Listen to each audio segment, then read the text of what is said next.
You doke. Hi, Alina. Thank you so much for making time today. Absolutely, it's my pleasure. I've really looked forward to talking to you. We have a really unique story, the two of us, I think.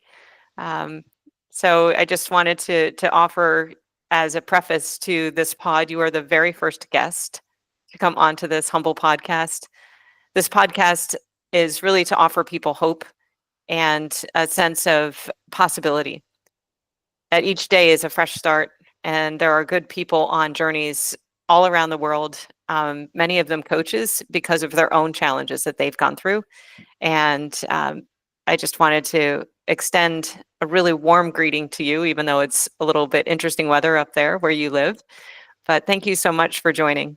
So, my name is Ali Krug. I am a coach and an epidemiologist and a mother of two. That's probably my most important job. And I met you, I think, probably about 9 months ago now. Something like that. Yeah. Would you mind introducing yourself and maybe how the two of us came together? With pleasure. So my name is Dr. Alina Kirshon Goldman. I am a mother of three. That comes first. I'm also a wife and a daughter. In addition to that, I'm also an opera singer. I'm a voice and violin teacher and volunteer in a variety of different organizations, which is also part of my identity. And a runner. And a runner and a CrossFitter. That's Oh, correct. wow. Yeah. And what actually brought us together, I was going through some challenges with my middle son, and I reached out to a psychologist. And just after a brief interview with me over the phone, what she said, I actually don't think that you need my help. I think you need a coach. Hmm. And she referred me to you. And from there, everything else is a history. And I started my own journey as a coach. Which is I incredible. So what prompted you to decide I remember our conversation. It was such a lovely conversation because I got to meet you and your husband at the same time, and it was clear how much the two of you care about your family. And I just was really impacted by our conversation as well. And it wasn't until later that I reached back out and you're like, actually, I'm going to become a coach. That was really, really thrilled to hear that. What was the thing that kind of prompted you to take that big step? Because the training program that we both went through is a sizable commitment. It's 3 days of 10 hours each day times three modules. So it's over 9 months of time, plus hours of mentor coaching, peer coaching, an exam. So by the time you're all done with training, it's somewhere around, when I counted, around 150 hours of training. So this is a lot to layer onto the life you already described, that you have a very busy life. and What it's was it that was like, I got to do this? And I want to add that it's also not a cheap commitment because becoming No, a coach also costs quite a bit of money. it's And around 3 times as much as any of the other programs I saw. yeah, what prompted me is I after the conversation with you, I thought how much of coaching I'm sort of already incorporating into my teaching practice, and I thought that probably with training and not just working mostly intuitively, I can get so much better at what I do, and I can offer so much more to my students. What were you already doing with your students, and how has training expanded that? I was asking empowering and open-ended questions. What I didn't do enough, it's the validation part. Mm. Because people come to my studio from their life. Their life is not just the music. They have things outside of that. Um, as a teacher, I felt like I'm sort of leading more the process, and I'm the one who sets the goals, and I'm the one who says we need to get there. And now I'm much more interested to hear from my students. So, what is it they goal? Where they want to be? What the milestones that they want to achieve? A new student that I took this year, she's in ninth grade and she has never taken violin lessons.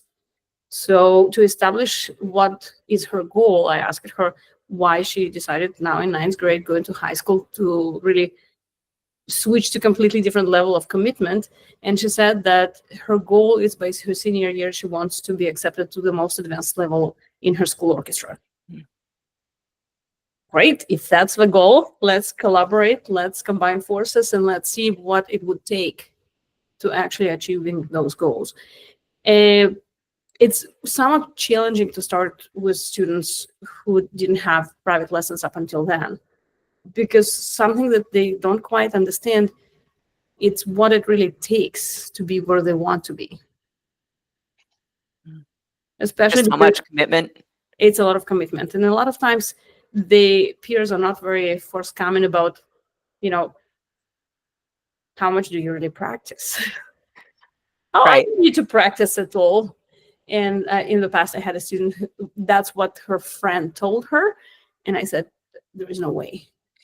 No, it just doesn't work like that. I'm sorry that that's what she told you and that's what made you feel bad because you know what it takes. But that's the journey. Nobody is born with the skill of virtuoso violin. Doesn't matter how much talent you have, practice is part of it. It's just part of the journey. It sounds like one of your values might be honesty, maybe, and transparency. Absolutely. Absolutely. And really starting right from, it sounds like you were really meeting students exactly where they are, and perhaps even more so now. You mentioned a lot more validation of Right. here's where you are, and that's okay. Like, Right. let's just really be honest with where you are right now and what you can do. Because you don't have to stay there. Yeah. Where you are, it's just momentarily situation. More interesting question, where do you want to be? Yeah. And how does that conversation go typically with them? To be honest, I have much less problems with my students.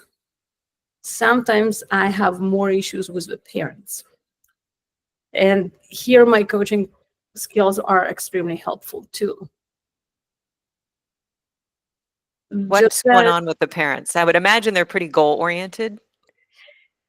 see, it kind of part of our training as coaches, we talk about who is the sponsor, who is the client, and Right. where our commitment goes. And that's what I explained to parents. They are sponsors, and I know that they're heavily invested. But my client is the child. And I would advocate for the child's interests, whether it's with the school or whether it's with parents. One of my values to be a good teacher, it's not just to tell them what to do, but more than that, be a place of safety, place where they can trust adult, and place that they know that they always loved and accepted. Mm.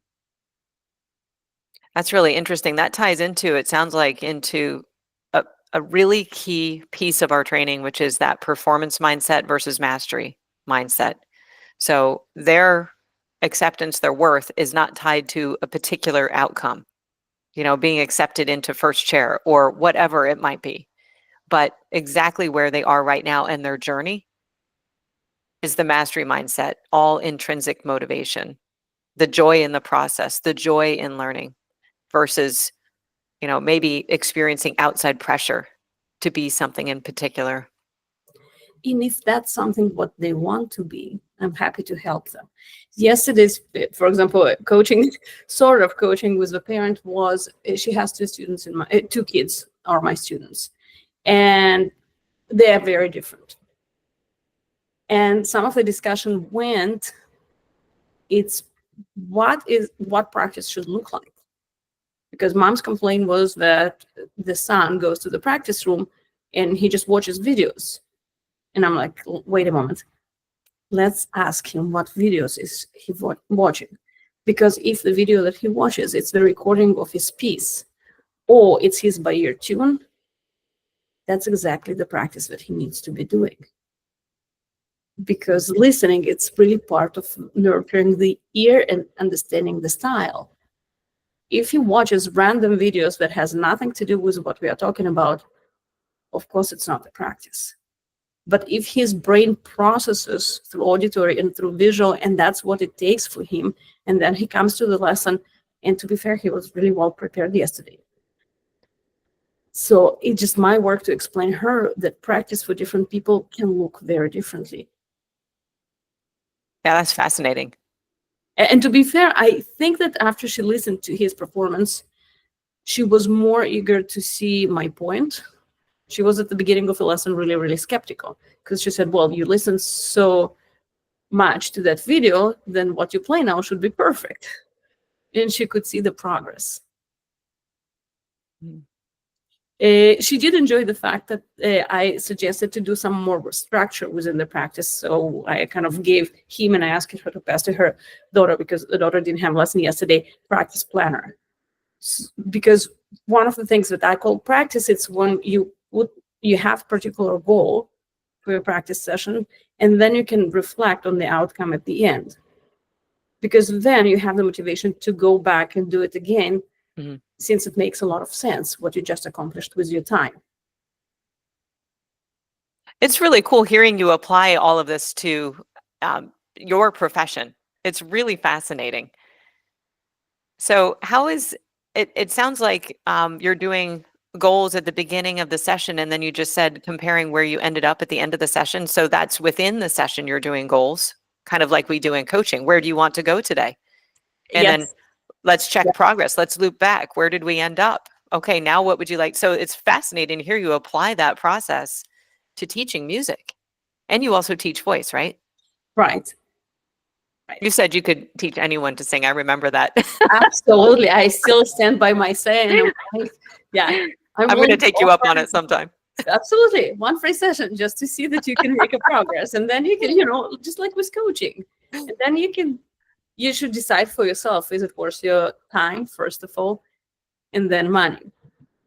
One of Right. the things that really changed in me, and it's a very recent change talking about time, it's the video that we had to watch about time management. Yes, you said you had a revelation. What was this? Absolutely. So the time management, it was talking about how that connects to different energy levels. And when we were talking about the level 1 energy, I could totally see myself there. I never have enough time. I'm always rushing. People always need me to do all those things. Why people cannot do those things by themselves? And then sometimes I would shift to level 2 and become really angry and frustrated. Why nobody helps me? Why nobody does this and that? And kind of I did a talk through the levels, and I decided that actually my goal now is to see how I can transition to level 5, which would mean that time is endless. I choose what to do with it. Mm. So that's my personal goal that I'm working towards, because I really want to make a shift. I also, another thing that I started this week, it's also mindfulness sessions. And I realized how with all this running and all the stress, we just let the life pass by. Mhm. And it starts from simply just sitting and having a meal without phone, without any distractions, without reading, without just really focus on the food, on the texture, on the smell, on the color, on the taste. We get so much distraction that we just don't enjoy fully simple things like good quality food. So true. I love what you just said. And it's so relatable, this pressure of time. I mean, we've all been there with it just being way too many things. And if it's not me doing all of this, well then who? I'm looking around and no one else is picking things up and hauling trash and doing everything and cleaning stoves and fronts of cabinets and everything. I mean, it's amazing the chaos that can consume us unless we all pitch in and do a little bit. But so often we can look around and there's, it's really just often the wives, it feels like, doing a lot of the work. Whoever is at home the most tends to end up doing quite a bit of this work. But you're right, if we think about time differently and we think about being conscious. One of my buddies at the gym is a retired SEAL. And he told me last week, he said, he learned from his jujitsu masters, the Gracies, that you need to be conscious with every single breath. And if you can be conscious with every single breath, then you can conquer the world. And so I'm taking that, I'm applying that to, home life that you were describing. And when our kids come in the door or while we're in the middle of doing our tasks and there are the kids, to instead of so often I would try to task them with something. you know, hey, can you go do this? Like I'll say hi, but at the same time, I'm trying to be highly efficient. On your way, can you go do this thing or do this thing or whatever, or tell them something. I'm trying not to do that anymore. And it just happened the other day.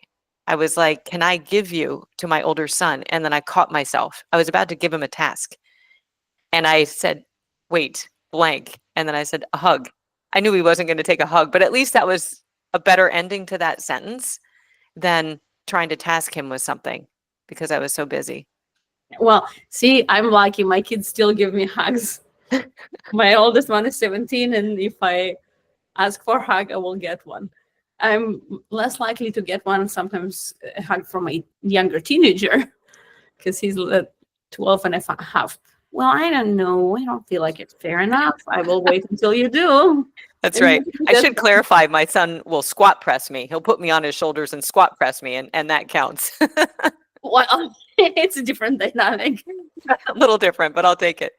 So how is this, I mean, if you don't mind me asking, how is this so far going? Your great revelation with time. What are you seeing shift? Well, it's the third day that I find time to meditate. And it doesn't matter that I have guests coming tonight and I don't have dinner cooked.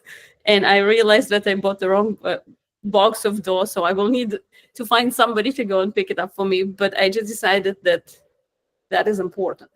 Mm. So I put the world on pause and I will deal with with it later.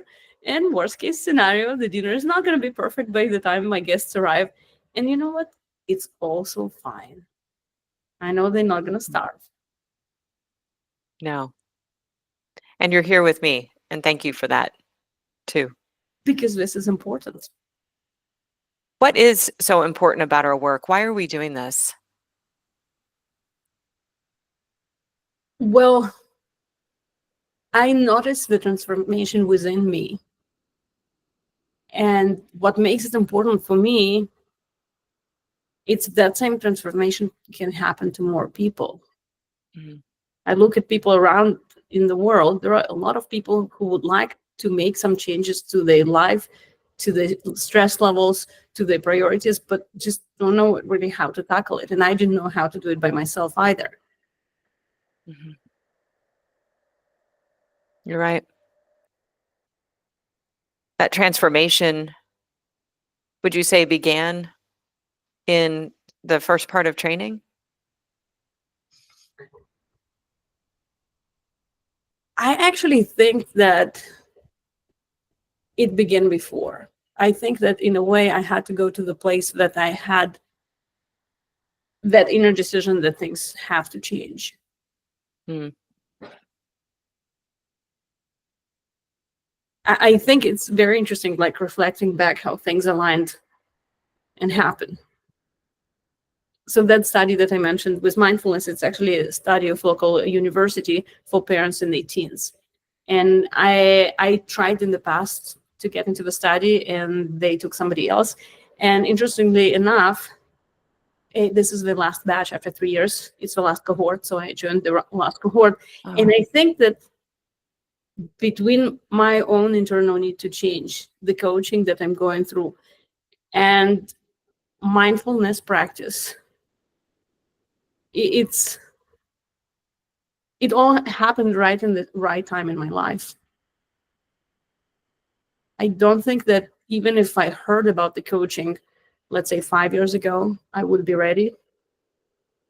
I don't think that if I got earlier into mindfulness study, I would prioritize it and get as much as out of it as I think that I'm getting now, because I see the value in it from a completely different perspective. That makes sense. I experienced the same thing too. There was a certain point where you can no longer tolerate things as they are anymore. And you just know that it's absolutely time. Something has to change because we're in so much pain or stress. So, what if you had to? This is something that I care about as a scientist. If we had to describe what transformation looks like, how would you describe it?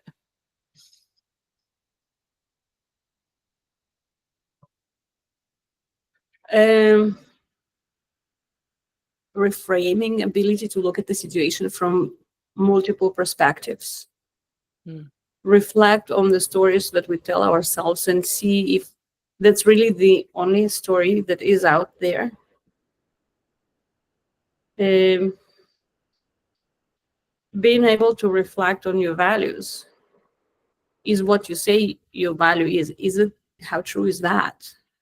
Being able to challenge yourself on your beliefs, on your assumptions. Hmm. And for me, I was reflecting before talking to you, any question I'm asking you, I'm making sure I can answer myself, because these are hard things to really pin down. I think for me, shifting from a fear-based sort of decision making, everything oriented to protecting my children, protecting myself, being a little defensive, feeling a lot of judgment within myself and imagined judgment from other people about me, into a place where it's really unconditional love for others, unconditional love for myself, and not trying to win, not trying to save face anymore. Seeing things not from a level one, which is that victim sort of things are happening to me, or level two, it's all or nothing, an argument or friction, but really shifting into love and trust. And like you said, that comes through with seeing things from someone else's perspective, getting out of just my own view and shifting into a totally different point of view. Man, that is life changing. Yeah.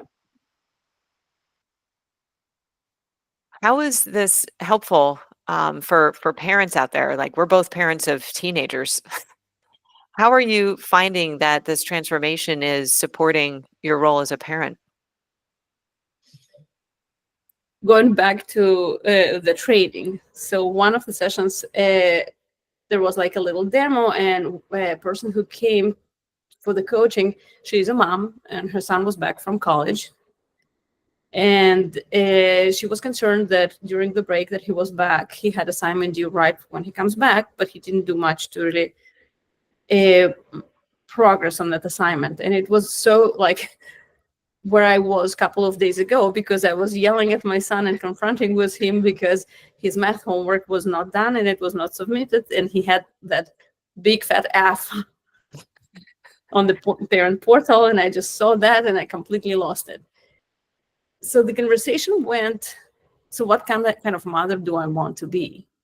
Do I want to be a mother that trusts her son, that if he said that he's going to take care of it, he will take care of it, giving him some more room and time to sort it out? Because I offered him support. I said, hey, maybe we should just hire a tutor for you. No, I got it. Just give me some more time. So what my goal is, to coerce him into doing his homework, to make him do it, then what would he learn from it? That his homework assignment, it's not his responsibility, it's my responsibility, or it's nobody's responsibility, he just needs to be made to do it. What is the message that I want to send as a mother? Or, given his age, he's 17, trust him that, well, it's a grade. Yes, with that grade, he's going to apply to college. But if that's his choice, he will get back to where he needs to be when that becomes a priority. I want to be there for him when he's ready, and I want to provide him with help if he needs it. But I also want to give him the trust that I trust him to figure it out. Because he's soon enough he's going to be out of the house. If he's not going to believe that he himself is able to manage things and to manage school, he's now also working and he's training very hard for swimming. So it made me reflect on where I am, and I did not go back to the conversation about math homework. And he told me, Mom, look, my grade went a little up because I submitted part of it. And then today he had his 4:30 a.m. swim practice, and me and my husband slept through. We usually, one of us will wake up to make sure that he got out of the house. And at 5:30 in the morning, I woke up and I realized that we just did not make sure that he left. And we both panicked, me and my husband. And then guess what? He took himself to the practice. He was perfectly fine. He managed it. And yes, at the same time, he also missed the school bus, so I had to drive him. But I saw it more as opportunity to talk and reconnect Yeah. because I happened to have the time. Yeah. And that's something that I'm working on. Sometimes I get upset with my kids when they miss the bus because it means that one of us will have to drive them. But on the other hand, I feel like I don't spend enough time. So instead of being angry, if I already drive them, maybe we can listen to some music, maybe have some kind of meaningful conversation. And instead of being angry, just accept the situation and make best out of it. They will be okay. You know, I see their grades like with the older one, he's not straight A student, but that's okay, and he takes a lot of hard classes. With the middle and the younger one, they look at him and actually they want to excel more. So Mhm. I end up with straight A middle schoolers, which I would never think a couple of years back that that's what it's going to be. That's so interesting. You are so inspirational. Your vision for what you would like to be as a mother is so relatable. A totally different frame of mind I've experienced as well. That same frustration with the bus and, things going according to plan. But you know what? That's 10, 12, 15 minutes of time with the kids that we are going to be really grateful for. And shifting that responsibility to the children and watching them be able to make choices. You're totally right about, the I don't know if you used this word coercion. I think you might have, Yes, coercing our kids. Yeah, I felt like that too.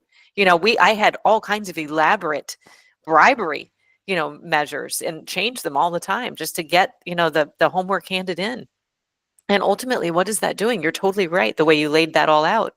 Yeah, it's checking some boxes, but who are the people who are coming out of that process and who are we becoming? We're just an angry project manager. It was no way to live life like that. So much stress. And it's so different now. It is utterly transformed, my experience, even my marriage and my relationship with my kids. So it's interesting that, I was a person of faith before. I have been my whole life, but it took some actual training to help me. And I was trying to figure out what it is. What is the difference? And I think it's really applying the principles of unconditional love in my own life, like forcing me to be more aware of what I'm actually doing versus these aspirational ideals that maybe you have when you go to church and you're reminded once a week or something.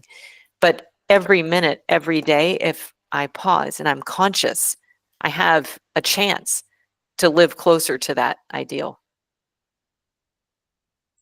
yeah.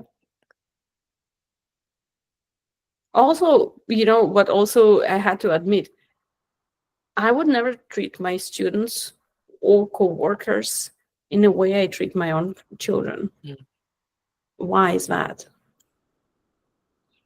Why my children don't deserve same kindness, same respect, same trust that I'm willing to give to sort of strangers? It's true that my students become sort of my extended family. Yeah. That's a I beautiful appreciate awareness. it. Yeah. You are truly inspirational. As we shift toward a place where we're going to wrap up, Mhm. I would love for you, if you could, to describe your business a little bit and what you do with students, in case anybody who's listening loves what they're hearing and they would love to have you be their child's teacher. If you wouldn't mind describing a few of the things that you do. And I had the privilege of watching a video of you sing too. So yeah, tell us a little bit more about your work. So, as a violin teacher, I'm Suzuki trained, which means that I follow the philosophy of every child can. So my intake interview looks more like, can I get child's buy-in to this pretty rigorous process with all the joy that comes with it, but also and for them to understand that there is certain commitments, like in any relationship. So in addition to the regular practice, they need to memorize poem or song every week. We just don't have time to talk exactly why it is. They need to listen to music, and they need to find song that is not part of what I'm teaching them, but something that they like to listen to, and they learn how to teach themselves to play it. This particular assignment comes because I really want the violin to be relevant to them. I want them to have a best friend for life, and it doesn't have to be classical violin. I, from time to time, now get videos from my student who is in college now, and she's fiddling different Scottish, Irish variety of different tunes. And I just told her mom, I accomplished my mission here. She has a friend that's always going to be there for her. And it's something, that relationship with music and with her instrument that she developed, it's going to be there. And probably she's going to pass it to her children too. So there is kind of really legacy there that people connect with music at a different level. With voice students, it's all kind of the same. There's emphasis also on memorization, and I let the kids choose their own poems. And the best thing about that, it really gives me a sneak peek into their world.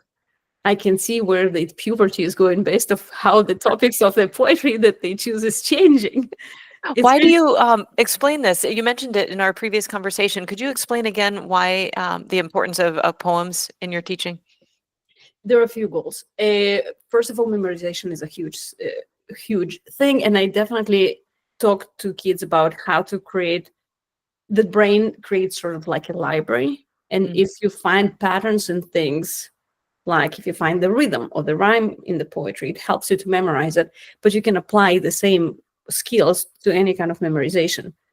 And if you want to be a professional opera singer, you have to be able to keep in your head about 40 minutes of music, and it's not just your music. You need to remember all your words and notes, but also what happens in the orchestra, what happens to the other characters that with you on stage. So all that, you have to have the skill. I was not trained like that, and to me it was like, when I got into my first opera production, I really do need to remember all of that and need to be able to move on stage and remember my blocking. Wow, that's a lot.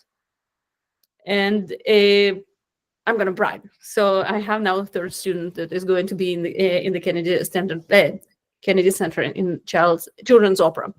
Wow. So I have a 7th grader now that is practicing and rehearsing to be at the Kennedy Center. Congratulations to all of you. Thank you. So there is part of memorization expression, because as a singer, they need to be very expressive, but also as a violinist, because we all anticipate that musicianship is going to come out.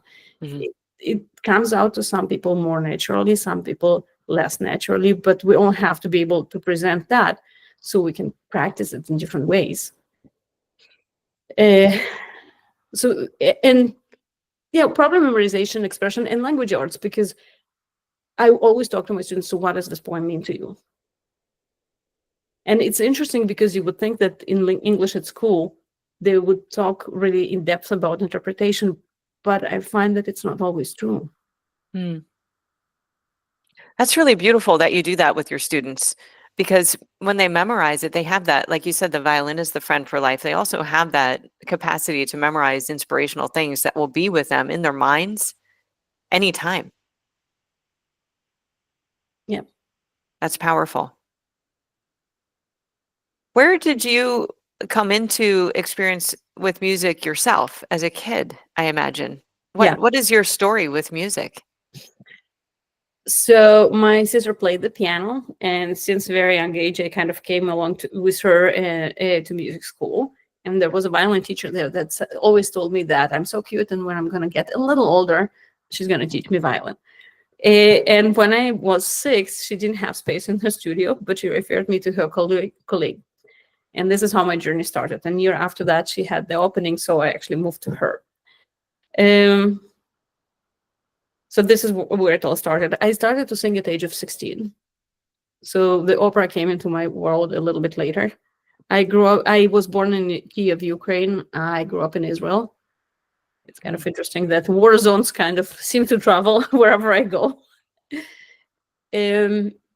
I went to to pursue my undergrad and master's degree in so I have an undergrad degree in viola performance and undergrad and master's in voice performance. After moving to the United States, I pursued my doctoral degree in voice performance, which Wow. I thankfully completed 7 years ago. That's incredible. Yeah, you mentioned the two war zones. Yeah. How has music affected your life going through those various moves and big shifts in your life? Well, music is always positive outlet to emotional expression. Mm.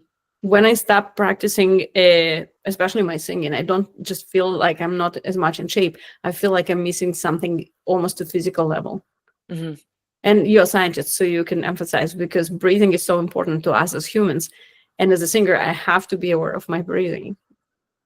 It's so true. And breath work is really transformative for people. And I had no idea about that before I started this training as well, just how it changes the blood chemistry, honestly. Mhm. So when you're singing and I mean, I would imagine that if you started I'm just going to ask you, is it possible you've ever come into like a singing practice in a stressed or dull mood, but simply because of the breath work required and singing required, you leave? Is it like going for a run and you have this sort of a high later? Does that happen? There is that. And as a teenager, I can't count how many times I would just go practice and cry my heart out. And then I'll finish my practice session actually, and I feel better. Hmm. That's interesting. I remember you told me you're starting to take morning students. Yes. So which I can't imagine doing before school. What that must be like, having students in the morning. But do you get grumpy students and then hand them back over to their parents, like elated? Yeah. Yeah. And sometimes the earliest students are elementary age kids. So usually I have a parent here with them, because at that age, I really encourage parents to come and observe what we do. I think it provides child with support. I don't just drop you there for your lesson. I really care what happens there. And I want to support you when you go home. I love that you do that. I absolutely love that you encourage the parents to be a part of this journey with you, because that's a precious thing. I loved watching my kids learn to play music. I loved being a part of it. Yep. That's so great. And so often it seems like we're in a drop-off culture where we drop our kids off to have this experience, whether it's, a birthday party or, you know, honestly, I may make some people angry saying this, but dropping them off at a therapist. And I think that the parent and the child, especially young kids, have to protect that bond. And everything that we do to support that connection between the parent and the child is so vitally important. And providing music as an experience where they can experience that together, who knows, maybe the parent will go back to some of their early roots in childhood exposure to music too and pick it back up again. Maybe. But what I truly believe, when parent and child are sort of forced to work it out and come out with positive outcome, it builds bond and relationship that is going to serve them as a family for many years after they left the studio. Absolutely. And Absolutely. it's not easy, and I have to do a lot of coaching about how practice sessions should look like. And it's not going to be looking like a shouting match. Mm. So one of my students, I suggested the mom, instead of saying anything, because the child was complaining, my mom always stops me and she talks to me when I'm playing. It's just really disruptive. I can focus. So I suggested, why won't you write what you want to say and just show it as a flashcard? That So makes sense. I'm curious to see how it's going to work out next It's week. so great that you're modeling that and helping build a positive and constructive, practice atmosphere for at home so that they can replicate the joy that they're experiencing with you, but bring it back home. That's what a great way to keep the child engaged with music. When I hear parents talk about, practice with their children, it's rarely that sort of a positive atmosphere. It's like badgering the child to practice. And certainly you don't want that relationship with music. No.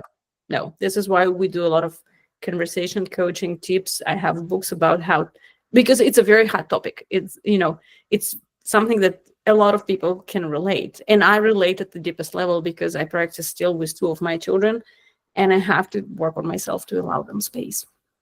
It's got to be so hard. How do parents do that? Do you have any suggestions for anybody who might be listening to begin that transformation into a different type of practice relationship?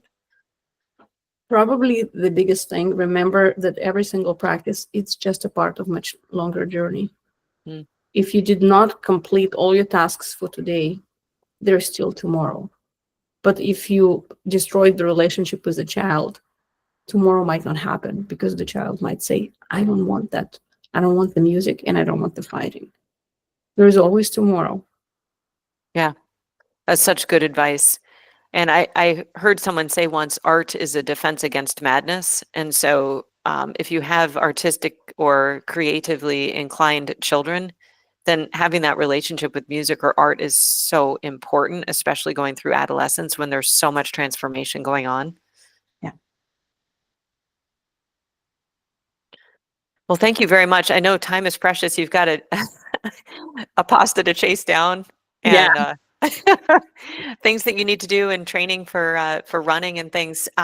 Just any final thoughts for folks about music and relationships with kids and coaching? Anything that you would like to offer that might be inspirational? I think that the most important thing that figuring out what is it that you want your relationships to be, and then see what fits you the most. Maybe coaching, maybe going together to some musical activity, maybe going together to the gym.